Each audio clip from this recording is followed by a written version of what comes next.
We plead with you. We don't want to have crisis with Igbo people. You guys are our distant cousins. We don't want to have crisis with you. We don't want to have any form of hatred towards you guys.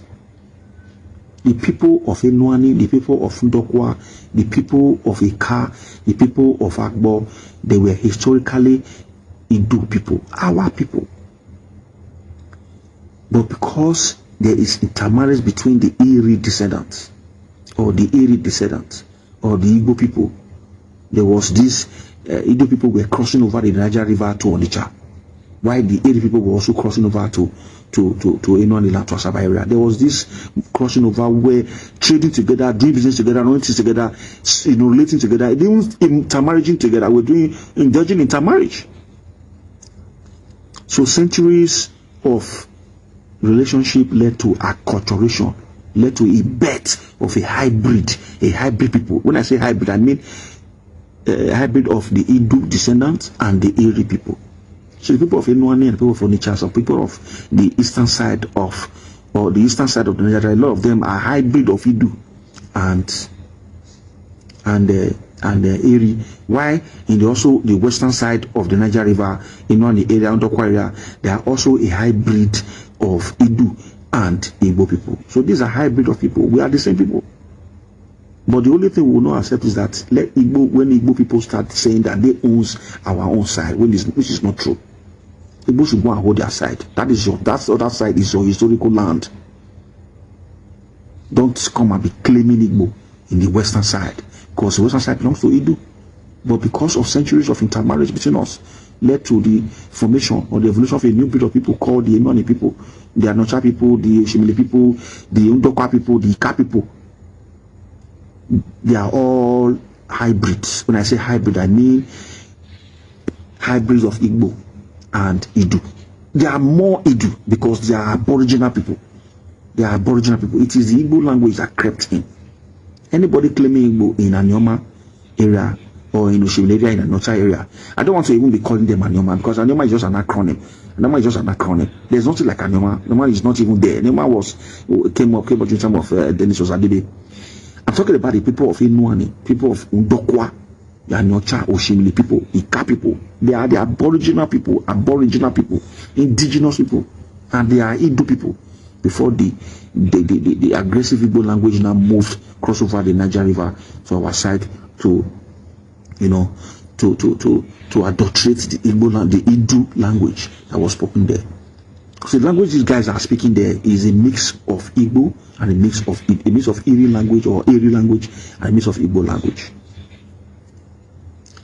You understand? There are words that are not in Igbo land that are used by the Enuani people, and there are words that the people of Enuani also took to Igbo land, the other side. So please be guided. Una men, be guided. Enuani culture, be guided. May God bless the Idu people, and may God bless the Iri people or the Iri people.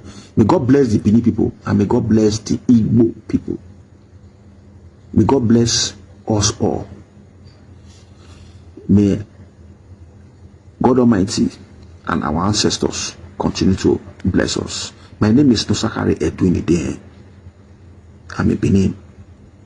Una men, Mr. Una men, this guy from the eastern part of Nigeria that is indulging on the Igbo unification project.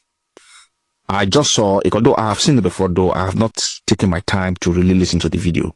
There's a video you shared, the video that I'm making this, and the video that you shared, in the video made by Enuani cultural group or Enuani something. There's this guy that put on red cap and white native. You know, he was making submissions in regard to, was giving a narrative in regard to the Ani, what's it call it?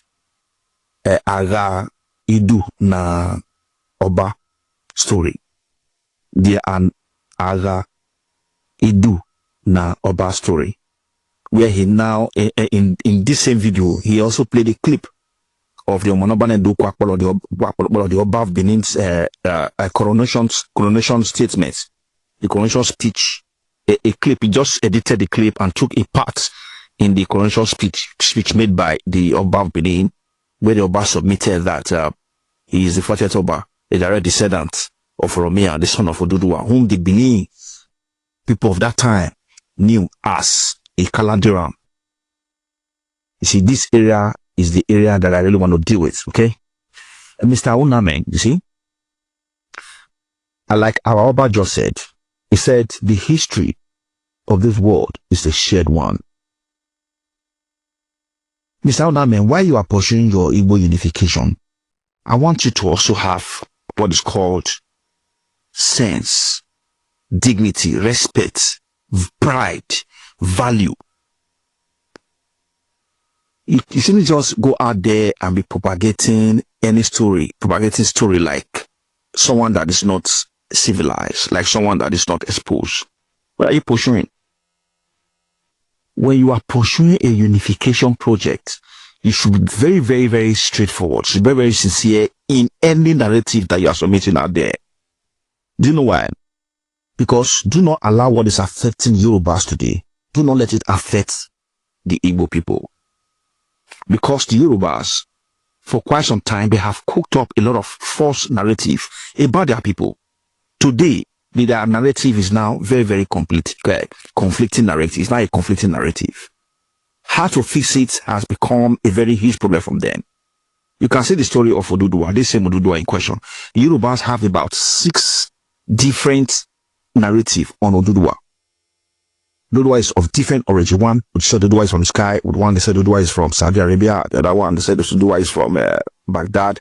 The other one said Oduduwa is from Egypt. You know, Oduduwa has it all. So I don't let this kind of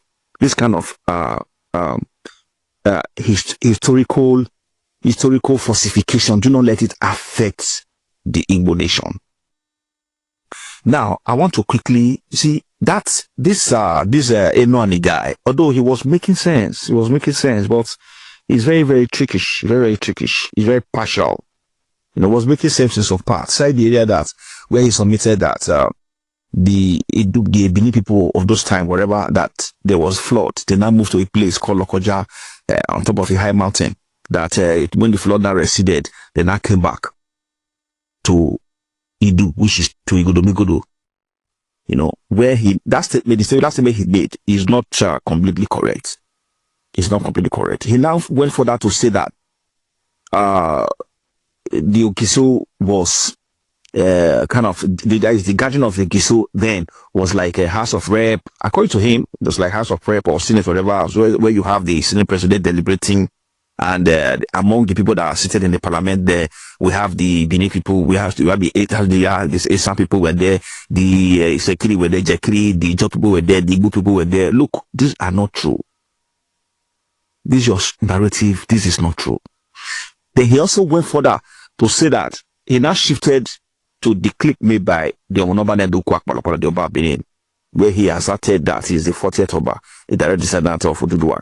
The descendant of Oromia, the son of Oduduwa, whom the Benin knew then as a Kaladera. Look, a Kaladera that the Oba mentioned is Oduduwa. Is the Igodomigodo prince that roamed through this rainforest to Ile-Ife. He left Igodomigodo, his father's land. He was his son, the only son of Ogiso Owodo, who was the 31st Ogiso. I'm telling you the Benin narrative now. The Benin narrative stated that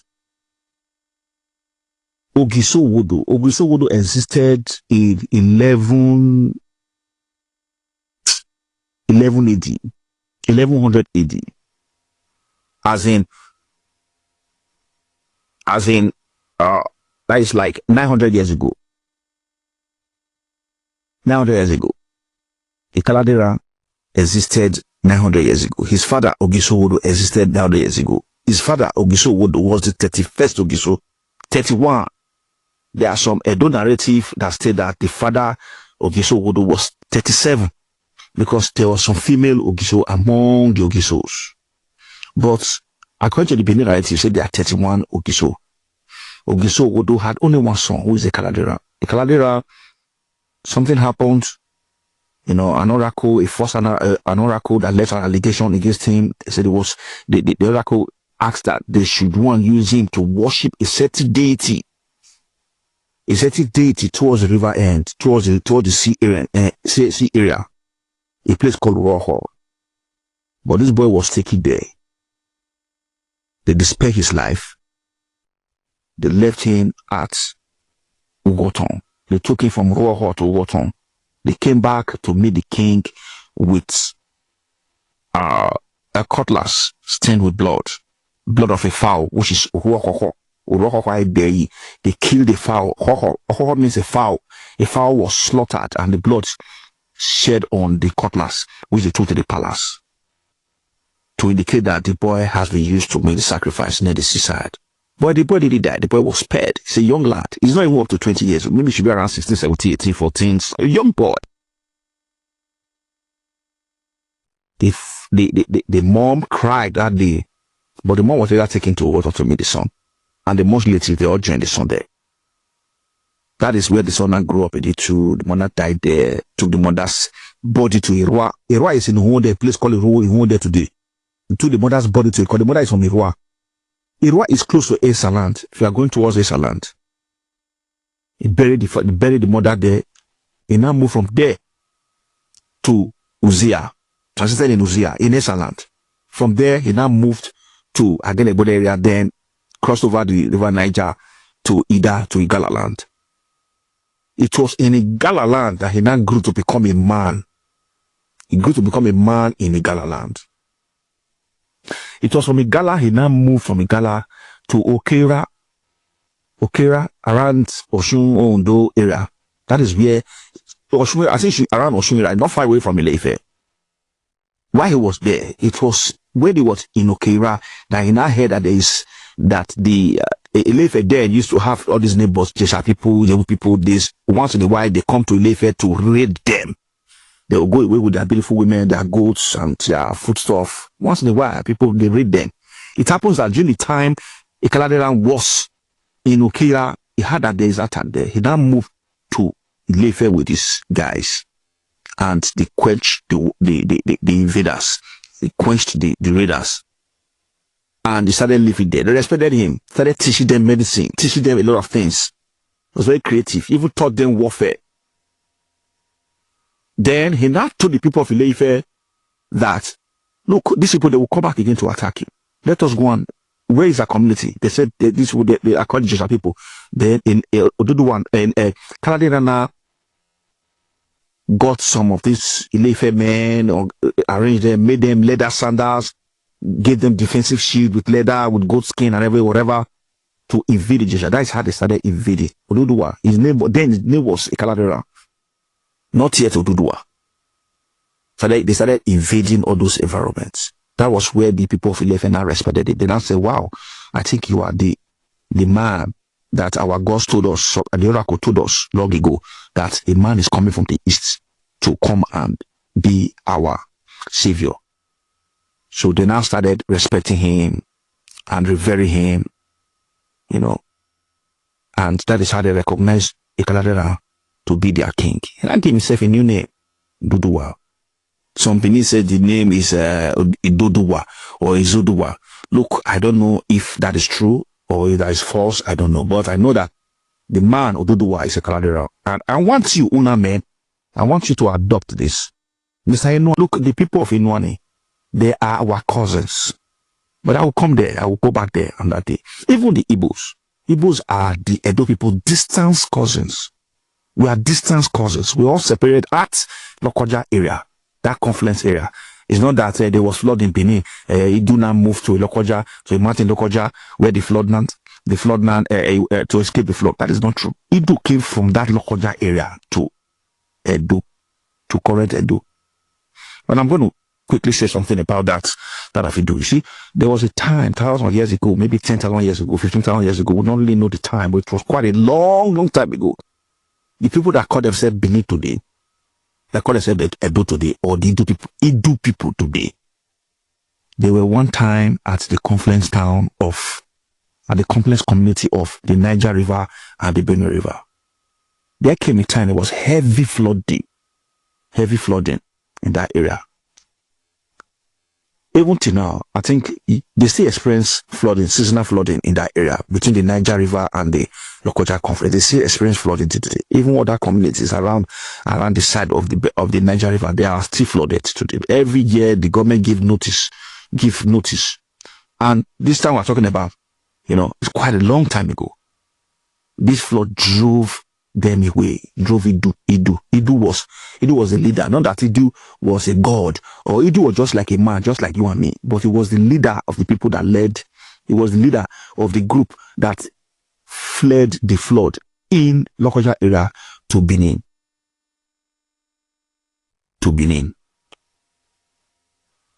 I have read an Igbo narrative. They spoke about this same flood, that Eri led a group of people from the same Niger-Benue confluence to Omabala River area.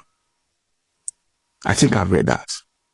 So, if you look at history, it shows that there's a connection between Idu and Eri. The Idu that led the Edo people to Gonomigodo.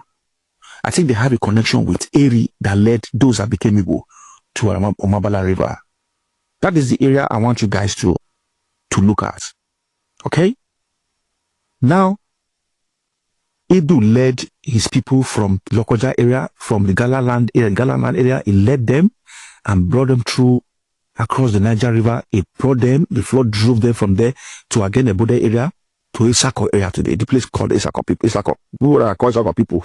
That is the first location Idu transited. It was from Isako they now moved to the Esa Plateau. Then from the Esa Plateau, the flood was still expanding, the flood was still moving, was still expanding, but the flood was not too severe. But the people just hung at different locations. The one in Isako area hanged in Isako area, maybe the mountains or high hills in Isako area. Why the Idu now asked that they should move further. So they followed Idu further. Some of them refuses to follow Idu. They stay put at Isako area. Why some moved ahead to the Esa Plateau. In Esa Plateau, that is where they stayed for a while. But because the Esa area, the Esa Plateau, there was no river there, so you couldn't sustain them because they were crowd. They were ubi, as in a lot of crowd. So they transited in Esa land for a little while. Then Iduna asked that they sent out scouts. They always sending out scouts to go and search the area to know where they will move further to. The scout came back and told them they should move further south. That was how they now moved further south. But if some remnants decided to stay in Esa land, they didn't move further. Then the major group followed Idu. They moved through one day until they came to the Boba River in Benin City today. The Boba River, area. So immediately they crossed the river, Boba River, they now settled down in that Boba River area. That is how the crowd now settled at Ubini. They name it Ubini. It was during that settlement time they named the place Ubini. Why the people were called Idu? Because Idu was the leader there. So the language Idu speaks was the language the people also speak. The language they use in communicating, they use in relating, was the language that leader was speaking, which is Idu. So Idu on his own, because of his leadership, the people started respecting him. He was a leader. He led them as their leader, as a judge for quite a long time. He started developing the place called Igodomigodo today. The place called Benin today. So when they now settled in Igodomigodo, when they now settled in Ubini, in Benin, some group still didn't want to settle there. Why some group said they want to move further? The group that moved further went and settled at Udo. There's a place called Udo. It's southern Benin, southern part of Edo, close to the river area, very close to the river area, Udo. So, but the leadership was in Benin. Leadership was in Igodomigodo because of Idu. Idu was the leader that led them. So that was how Idu now settled down in Igodomigodo with his son. His son they called Aka, his son called Emehi, his son called Efa. These are his children. They also have daughters, have relatives, friends, everybody. They were all there together in Igodomigodo, in Benin. So decades later, Idu was very old. So he now felt that, look, he was thinking about his land in Uhe. The place they left in the Igala land. The place they left in the Igala land, where the flood took over, is called Uhe. In the Igala land. So, Paidu, he was able to replicate some of the names of the streets in that area, the Idu, you know, the name of the quarters in that area, replicated them in Edo, in Ubini. He replicated them in Ubini. Places like Alaka, places like Ogbi, places like, you know, the lot of name, he named a lot of places. So at his very, very old age, maybe around 120 or around 30 or around 10, I don't know, but at his very, very old age, he now said he wants to go back to his homeland. He was craving to go back to his homeland. What I'm talking about right now also affected Ikaradoran in Ile-Ife.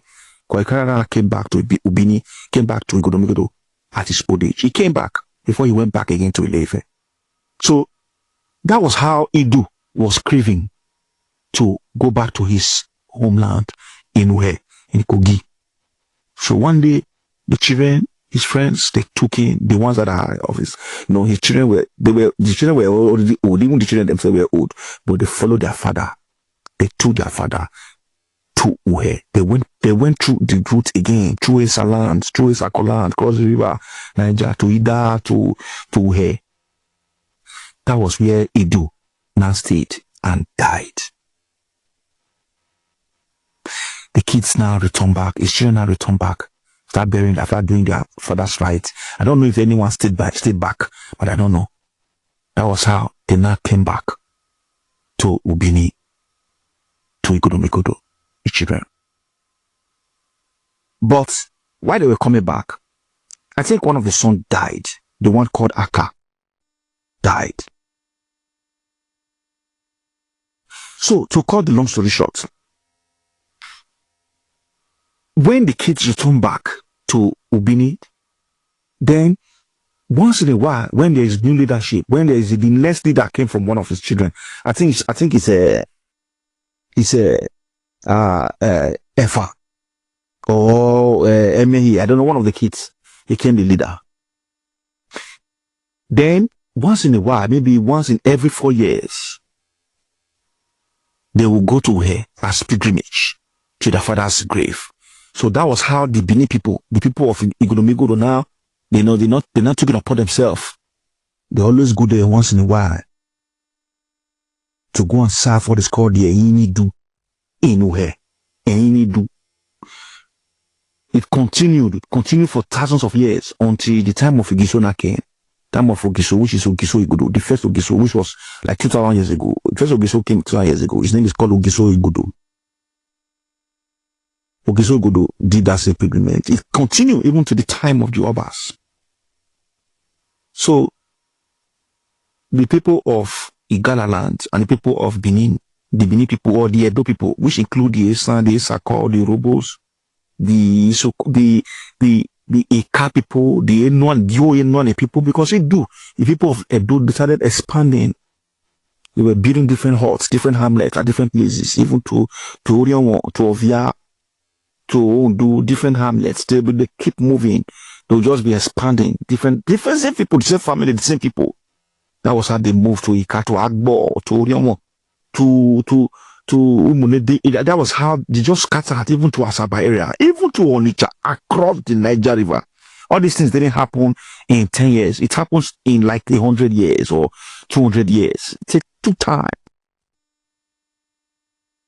Until a time now essentially that came.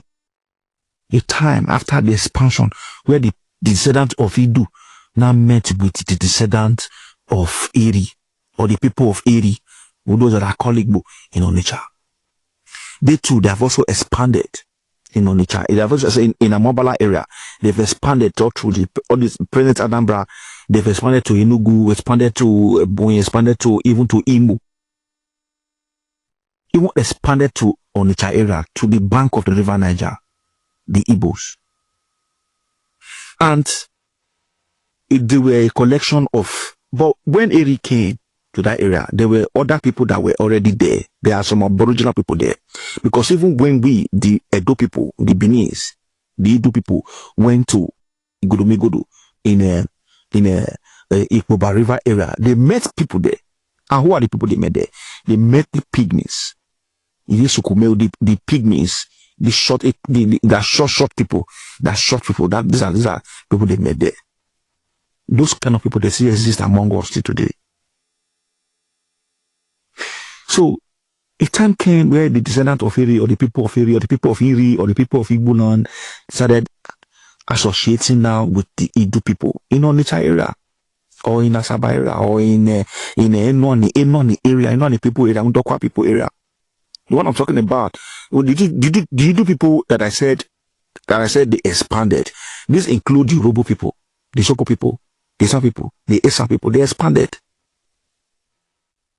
But when the Eri people or the Igbo people started, crossing the Niger River to Onitsha area, crossing the Niger River to this other area, there was this, to sojourn in our side, and from our own side, we also crossed to the other side to sojourn in the other side. We started intermarrying ourselves, started trading with ourselves, having relationships, started relating with ourselves.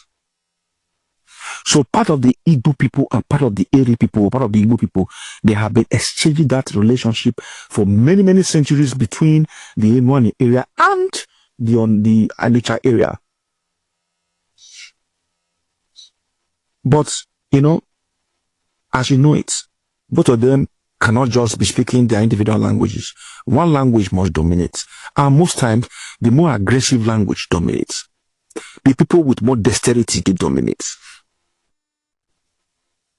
So there have been centuries of intermarriage between the Igbo people and the Igbo people, or the Iri people at the other side, or the Iri people at the other side of the Niger River. Our relationship started at Onitsha area. That is, it is in Onitsha. They started calling us Idu. Not even from the western side of the Niger River. They started, the people of Igbo land, they started identifying us as Idu people, even in Onitsha. Because we crossed to Onitsha, we met them. They also crossed our side, they met Idu. It was Eri at the eastern side of the Niger River, and Idu at the western side of the Niger River. The people from Gwachuku, the Ka people, the Agbo people, the Nkwale people, they are all descendants of Idu. It was the influx of the Igbo people that mixed with the people of Robo and Isoko that made them to become Ndokwa. It is the mixture of the Igbo people with the people of Enwani that made them to become Anyota and Oshimile. It is the mixture of the Eri people, or the Eri people, the people of Idu that made the people of Eka to be Eka. The reason why you have dominance Igbo dialect in there is because of the Igbo language, the aggressive Igbo language, and the Igbo dexterity. Not that the people there, that they are Igbos, they are not. They are Idu people. It is your language and your culture that came to adulterate the language and the culture of the aborigines, which is the Idu aborigines. It's your language that crossed over the Niger River.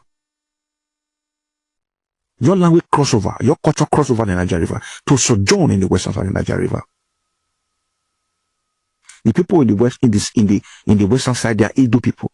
Why you guys are the other side, the eastern side of the Niger River? You guys are Igbo, you guys are Eri, you guys are Iri people. But we are distant cousins.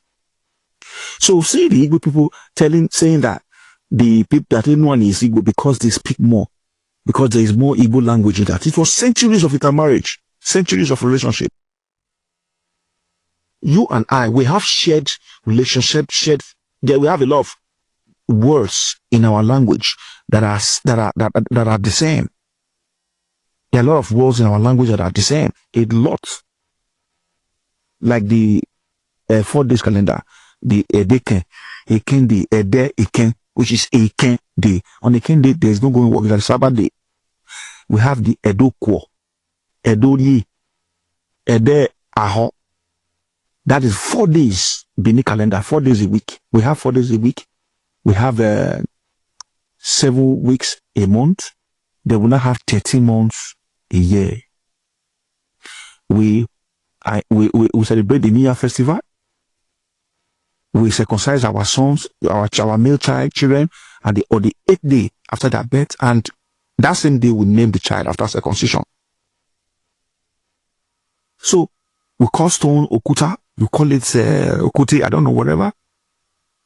Like the hoko I mentioned, we call fowl hoko. I think you guys call it okuko. There are a lot of words that are seen with that of the Iri people or the Iri people because of our relationship. Because we all want to get together the same place at the gala, at the confluence of the Niger River. So you saying that the people of Inwani or the people of Ika or the people of Igbanke, mostly this Igbanke area, Igbanke was the last area the Igbo language encroached into in Igbo land. Your Igbo language has been, your Iri language or Iri language has been encroaching into Igbo land. It is centuries of encroachment. And you're like, look, the last one, I'm sorry, not even in Igbanke, the last one is Otobaye 1 and Otobaye 2. The people of Evokabwa have been battling the people of Ika that, the encroachment of this language. It was the Oba of Benin, Oba Rejawa that left before the current Oba. He's the one that settled the matter. And I said, look, Otoba Enyaji, that is, these guys, they are in Oba land. Otoba Ye means it is Oba land that we are in Oba land. So that is how the Oba now allowed to the people of Evokabwa, the Benin and Evoka, now told them that they should let the Ika people stay because they are in Otoba, they are in Oba's land. That is how the land was called Otobaye. We have two communities in Leon called Otobaye 1 and Otobaye 2.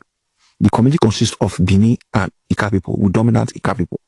So the Igbo language and the Igbo culture has been encroaching into Igbo land for many centuries.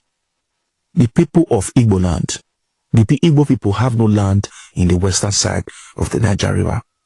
The whole land in the western side of Niger River belongs to the descendant of Idu, Iri's brother, or Iri's relative. That ancient Iri relative, or ancient, I don't know, whatever, but they are relative because they left, it was the flood that dispersed them at the confluence of the river Niger. Thousands of years ago.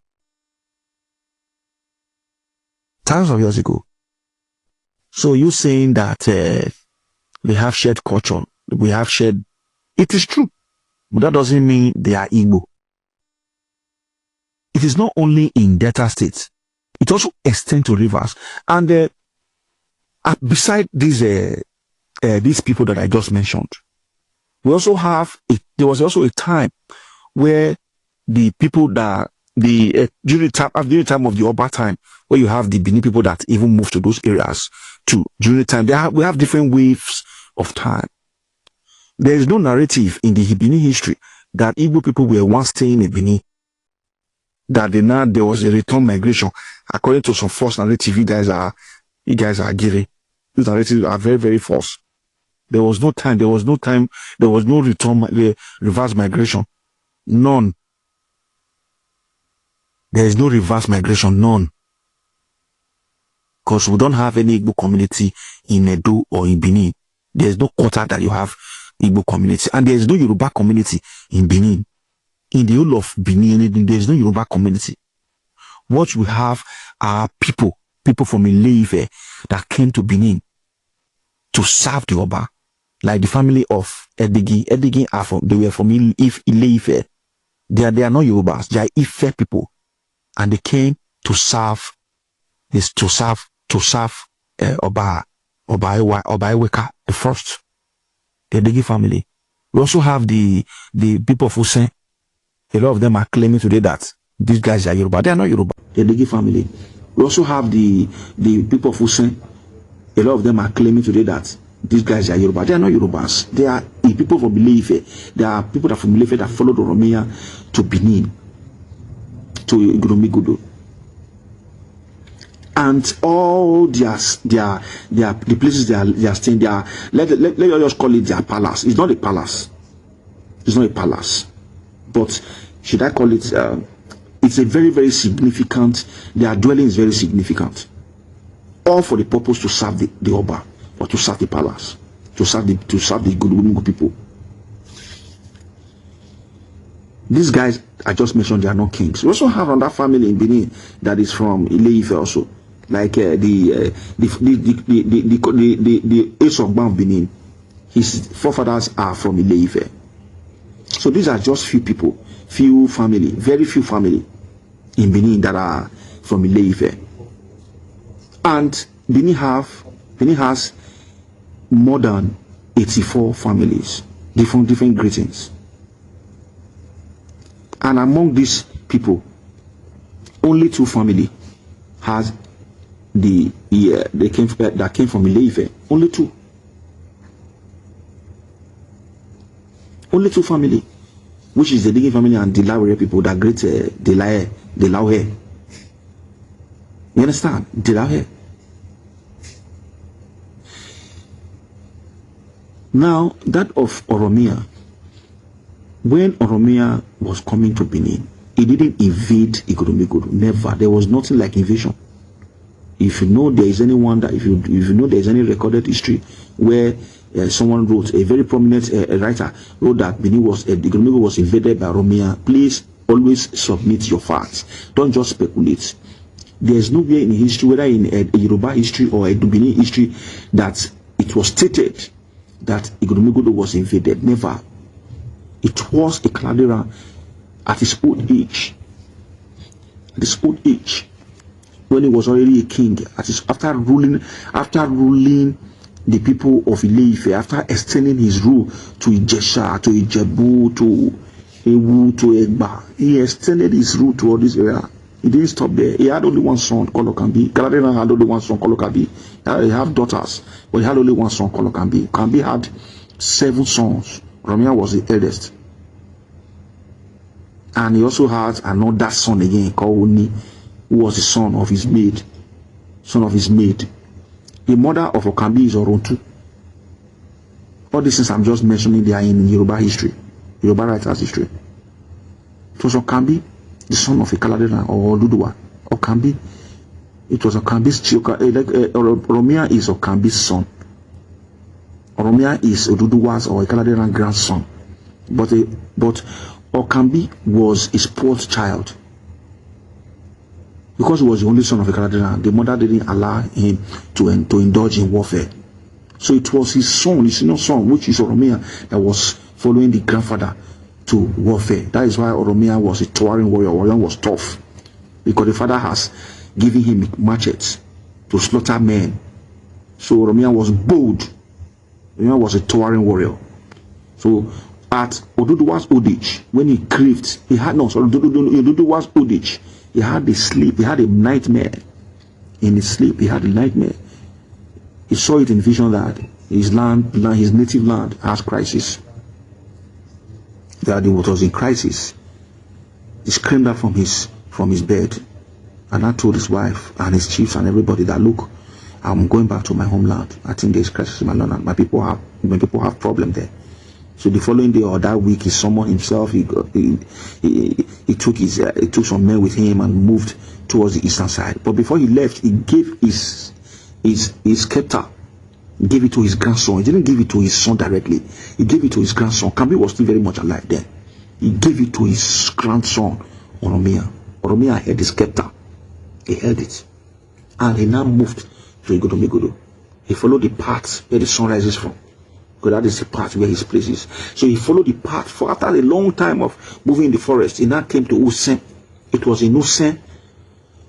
He now heard people speaking. In Usen, an Ondo area. It was in Ondo area. Area around Akure, stroke Usen area. He now heard people speaking in his own language, which is the Igbo language. They now told him, look at the direction to Igodomegodo. That was how he followed the direction, followed it for until now got to Benin. Now got to Igodomegodo. He met with Chief Olia, Chief Edohen, Chief Eru, Gigo, and the rest. He met with Gifa. He met with a lot of them. He met with Osa, Oswan. He met with a lot of these guys, these Igodomegodo people. Introduced himself to them. They were so happy to meet him. But then I told him, look, we are having challenges. Avian, a regent that was asked to rule on your behalf. Avian want to install his son Ogamie or Erebo to be the next regent. They were not Ogiso. They were not giving Ogiso. after Ekaladera or Ododuwa, after Ododuwa's father died, after Ogiso died, who was the 31st of Ogiso, after he died, they didn't give the throne or they didn't give the seat to nobody. They said Ekaladera will come back because they knew Ekaladera didn't die. They knew Ekaladera was excited that he will come back. They were waiting. But while they were waiting, they now gave the throne to Evian. Evian then was a very prominent person. He killed the man eating monster called Osogan. So Evian was very popular there. So now give Evian be managing this throne, be ruling the ruling the places, be ruling Igbo until Ekaladera returns back. So when Ekaladera came back, he had the story. Ekaladera was scared because Evian was so powerful. He was controlling the army, was controlling, in fact, he was controlling some prominent chiefs because they were enjoying his government. They were taking tax on the market, taking tax on different places. They were enjoying his government. So Ekaladera was scared. Ekaladera was scared. And I told them that he has built a very big kingdom in a place called Ile-Ife, that he will want them to come with him so he can show it to them. So that is how Olia, Edohen, Osa, Ogifa, and all of them, that is how they now followed him to Ile-Ife. So when they got to Ile-Ife, they now saw his glory in Ile-Ife, that he has become a very powerful king in Ile-Ife. It was in Ile-Ife they now pleaded with him that he should please come back now that he has shown himself to his people, to his kingdom. He should reveal it to them that he is coming back finally to his native land. He refused. No, he was very weak. He refused. He now said, okay, I will send one of my sons to come with you, Oromia. But before I will do that, I want you to go and train these lies. He gave them lies. The lies, those lies that are mostly found on people's hair. He gave them lies to go and train for 3 years. They trained the lies for 3 years. They gave it to Chifolia. They gave it to Chief Edoen. It was only that of Chifolia that flourished. The lies, in the one that they gave to Chifolia, the lies increased because Chifolia planted the lies in one of his servants' head. And the blood was in the servant's hair for 3 years, sucking the servant's blood. But that of Edoen couldn't train his own lies that was given to him by Oduduwa. So the 3rd year, that is how Chifolia now scraped the hair of his servants. He removed the lies and took it back to Ile-Ife. When Oduduwa saw it, Oduduwa believed that, yeah, these guys can really take care of his son. He now followed them. He now assigned his son, Oromia, to follow Chifolia, Ogifa, and the rest of them to back to Igbo to go and rule on his own behalf. But he followed them. He thought he could. He said, okay, but meanwhile he would journey with them. But he couldn't journey with them because he was so weak. That was how Oromia now came to Benin. Oromia was made an Oba in Benin, but not in the Ogiso Palace, at a place called Osama. And that of the word Oba was not a title. It was not a title. It was a praise word. Like, you see the Oba, they used to praise him. They will call him the home leopard. They will call him they give with a lot of appendage, a lot of praises. They call him the cloth that Igbo used to cover their nakedness. They call him the light that shines over Igbo. Omonobani Godo. You see, that was how Oromia seems. Oromia fell in love with that praise. Omonobani Godo. Because he asked the man, he said, the sun that shines, the light that shines over Igbo. That is the light, the child that gives light to Igbo. That was how Oromia now adopted that praise word. So when he now had his son Eweka, he now said Eweka should be Oba. So that is how the title Oba was birthed, while that the title of Ogiso was kept aside. Not that they threw it off completely, but that was how the title Oba was birthed. And Oba Eweka was the first king that was given that title, Oba. But the praise word Oba was only used to praise previous Ogiso.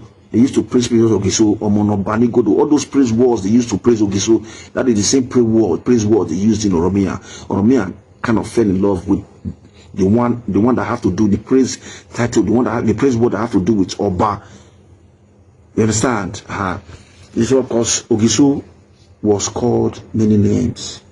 They call him the home leopard. They call him